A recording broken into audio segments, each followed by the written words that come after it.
ప్రతిపక్ష ఇది team 11 captain వచ్చాడా? ఇండియా ప్రభుత్వం వచ్చినంత వరకు ట్రస్ట్ లో పెట్టాల్సిన డబ్బులు వాళ్ళు పెట్టలా. మేమొచ్చి గన్నబాబు గారు, పల్లా గారు, ఎంపీ గారు, మేము పర్సనల్ గా తీసుకుని నేను 2-3 సార్లు కలిసి వాళ్ళు కలిసి ట్రస్ట్ ఇప్పుడు తెప్పించాం. మిగతా కుటుంబాలన్నీ కూడా రావాల్సిన నష్టపరిహారం మేము అధికారంలోకి వచ్చితే తెప్పించాం. అక్కడ పర్మనెంట్ గా ఒక ఆసుపత్రి కూడా తెరవాలి, దానికి కూడా నిధులు ఉన్నాయి, 50 crores ఉంది.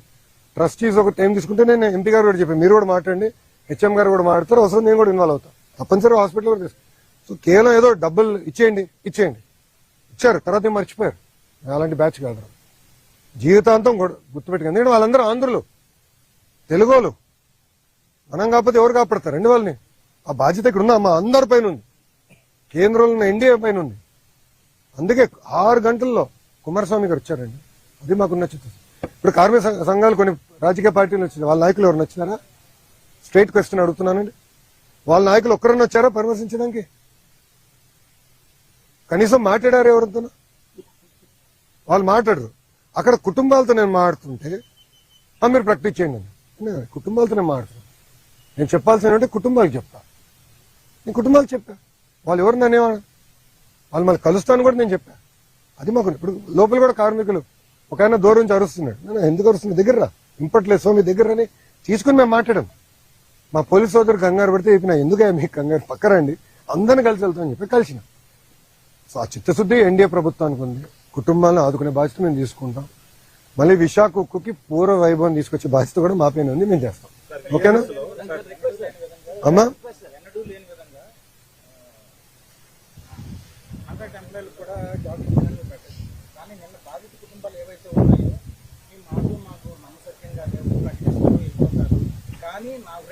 ఎవరు చెప్పారండి? ఒక నిమిషం అన్నా, మీరేమనుకోపోతే 1 సెకండ్ అన్నా.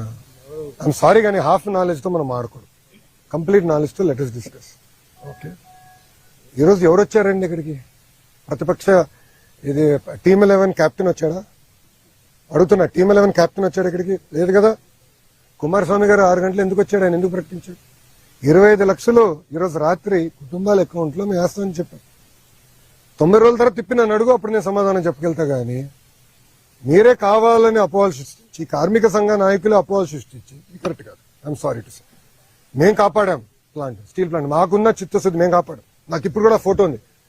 మేడం గారు, నిర్మలా సీతారామన్ గారు కూర్చుని ఉంటారు, బాబు గారు ఉంటారు, పైన క్లాక్ ఉంటుంది.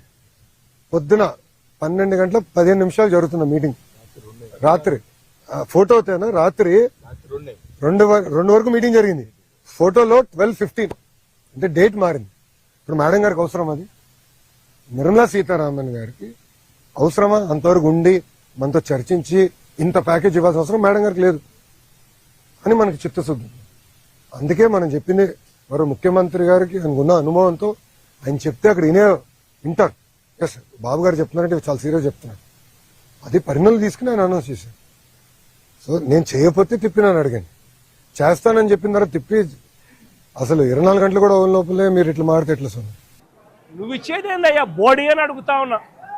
వాళ్ళకి రావాల్సిందే, వాళ్ళ హక్కుగా వాళ్ళకి రావాల్సిందే, వాళ్ళకు వస్తూ ఉండి వాళ్ళకి అది ఇస్తూ ఉన్నారు. అది వాళ్ళకి ఇస్తా ఉన్నారని మీరు చెప్తా ఉన్నారు. ఇది నిజంగా ధర్మమేనా, న్యాయమేనా అడుగుతా ఉన్నా. ఇదే విశాఖపట్నంలో ఇంతకుముందు మా హయాంలో ఇలాంటి ఒక దుర్ఘటన జరిగితే అక్కడ కూడా మనుషులు చనిపోతే ఎంతమంది చనిపోయినారు? ఎల్జీ పాలిమర్స్లో అప్పట్లో కూడా ఒక దుర్ఘటన జరిగి 14 మంది అప్పట్లో చనిపోయిన ఘటన జరిగితే రాష్ట్ర ప్రభుత్వం ఎలా స్పందించింది? వెంటనే ముఖ్యమంత్రి ఇక్కడికి వచ్చి, అంటే జగన్ ఇక్కడికి వచ్చి ఏకంగా ₹1 కోటి చనిపోయిన కుటుంబాలకు ఇచ్చి ఆదుకున్న పరిస్థితులు బహుశా దేశ చరిత్రలో ఎక్కడా కూడా జరగలేదేమో. ఒక్క ఆంధ్ర రాష్ట్రంలో జగన్ ముఖ్యమంత్రిగా ఉన్నప్పుడు చోటు చేసుకున్న ఘటన. ఏకంగా ₹1 కోటి వాళ్ళకి ఇచ్చి ఆ కుటుంబాలకు తోడుగా ఉండి, ఆ కుటుంబ వాళ్ళ సభ్యులు చనిపోయిన వాళ్లకు ఉద్యోగాలు కూడా మళ్ళీ ఆ కంపెనీలో ఇచ్చేట్టుగా వైఎస్ఆర్సీపీ ప్రభుత్వం అప్పట్లో అడుగులు ముందుకు వేసి చేయించింది.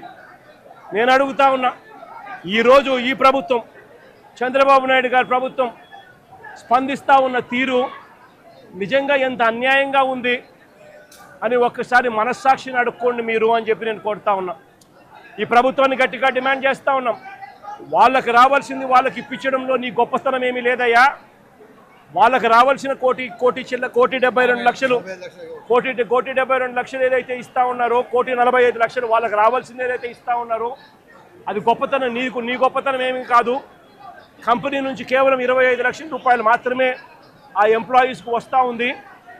ఈ నేపథ్యంలో నేను చెప్తా ఉన్నాను, అయ్యా అప్పట్లో వైసీపీ ప్రభుత్వంలో ఉన్నప్పుడు ఏ రకంగా అయితే ₹1,00,00,000 ప్రతి కార్మికుడికి ఇచ్చి తోడుగా ఉన్న నేపథ్యం పరిస్థితులు ఏ రకంగా జరిగాయో అదే మాదిరిగా ప్రతి ఎంప్లాయీకి మేము ఇంతకుముందు చేసి చూపించినాం. మేమేదైతే చేసి చూపించినామో అదే మిమ్మల్ని కూడా చేయమని అడుగుతా ఉన్నాం. మేమేమి ఎక్కడా కూడా అన్యాయంగానో లేకపోతే మేము చెయ్యనిది మిమ్మల్ని చేయమని చెప్పి అడగడంలా మేమేదైతే చేశామో అదే చేయమని అడుగుతా ఉన్నాం. వెంటనే వాళ్లకు ఈ 1,45 లక్షలకు అదనంగా వాళ్ళకి ఏదైతే వస్తూ ఉన్నదో దాంట్లో నీ ప్రమేయం ఏదైతే లేదో వాళ్ళకు సంబంధించిన group insurance, provident fund, gratuity, risk insurance ఈ రూపేణా వాళ్ళకు వస్తూ ఉన్న 1,45 లక్షలు ఏదైతే వస్తూ ఉందో దానికి అదనంగా మరో ₹1,00,00,000 ఖచ్చితంగా వాళ్ళకి ఇవ్వాలి. వాళ్ళ కుటుంబ సభ్యులకు కూడా అదే మాదిరిగా ఉద్యోగాలు కూడా వెంటనే ఇవ్వాలని కూడా కోరుతా ఉన్నాం. అదే మాదిరిగా నా పక్కన చెల్లి భాగ్యం ఇక్కడే ఉంది. వాళ్ళ కుటుంబం కూడా ఇదే మాదిరిగానే సంవత్సరం 14 నెలల కిందట 14 వాళ్ళ భార్య ఇక్కడే ఉంది. 1/4/2025లో చనిపోయిన పెంటయ్యన్న కుటుంబానికి కూడా ఇదే ప్యాకేజ్ కూడా వాళ్ళకు కూడా వర్తింపచేసి వాళ్ళ కుటుంబానికి కూడా ఇదే మాదిరిగానే ఆదుకోవాలి అని చెప్పి రాష్ట్ర ప్రభుత్వానికి, కూటమికి ఇద్దరికీ కూడా గట్టిగా వీళ్ళిద్దరికీ కూడా చెప్తా ఉన్నాం.